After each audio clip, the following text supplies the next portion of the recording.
Isalubungin mo, may meron doon sa kanya pinigay ko 50.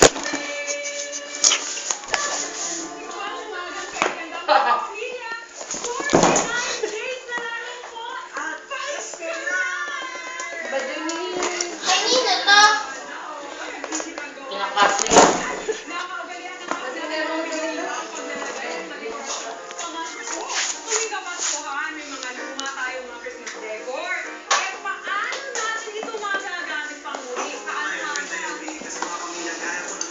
Salubungin mo din sinabang meron doon.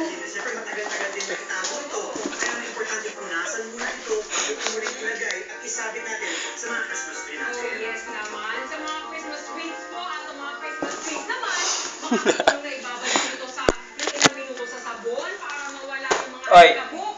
Siyempre, babanlawan natin yan, patuyuin, at pagkatapos ay pwede na ulit. Wala eh. Meron ako nakita dito sa ano,